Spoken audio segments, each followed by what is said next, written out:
मां कोला कोई बड़ा इस दुनिया दे विच रब नहीं, बापू कोला कोई बड़ा इस दुनिया दे विच गुरु नहीं। क्या हाल चाल है तुंदा सारें दा? उम्मीद है तुस सारे खरे होगो, ठीक ठाक होगो।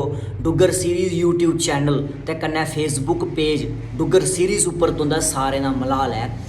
अज एक बारी परतियै हाजिर होइयां तुंदे समक्ष सच्चियां ते कोड़ियां गल्लां लेइयै। उम्मीद करूंगा तुसेंगी शैल लगगन। अऊं गलाना मां कोला कोई बड़ा इस दुनिया दे विच रब नहीं, बापू कोला कोई बड़ा इस दुनिया दे विच गुरु नहीं। गल सच है मगर कौड़ी है। मते सारे लोग अऊं दिखना होन्ना मते मते बड़े बड़े तीर्थ स्थानें उपर जंदे, जाओ कोई रोक टोक नहीं है, कोई तुसेंगी मना नहीं करा करदा है। मत्थे टेकदे, नक्क रगड़दे, तीर्थ स्थानें उपर जाइयै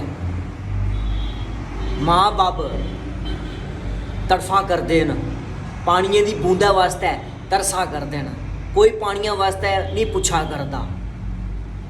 तुस दुनिया दे जेकड़े मर्जी कोने उपर टुरी जाओ, जिन्ने मर्जी अज पूजा पाठ मंदरें मसीतियें गुरुद्वारें विच मत्थे टेकी लाओ, जैलूं तक घर दे माँ बब्ब खुश नहीं ते रब भी तुंदे कोला खुश नहीं। माँ बब्ब दी सेवा करो, माऊ दी सेवा करो, बापू दी सेवा करो।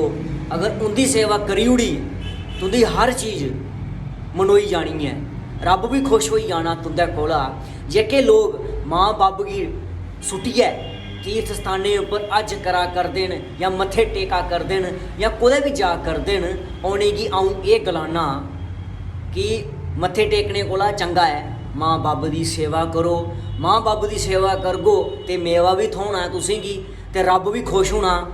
गलांदे न घर दी माँ खुश होग ते मंदरे दी माँ खुश होनी है। अऊं उम्मीद करना तुसेंगी ये सच्ची गल शैल लगी होग। अगर शैल लगी होग ते शेयर करना नहीं भुल्लियो ते कन्नै कन्नै गै साढ़े यूट्यूब चैनल गी सब्सक्राइब करना नहीं भुल्लियो, फेसबुक पेज डुग्गर सीरीज़ गी फॉलो करना नहीं भुल्लियो। इ'यै नेहियां सच्चियां ते कोड़ियां गल्लां तुंदे कोल पुज्जी आगन। ते राम राम, जय डुग्गर, जय डोगरा, जय मां डोगरी।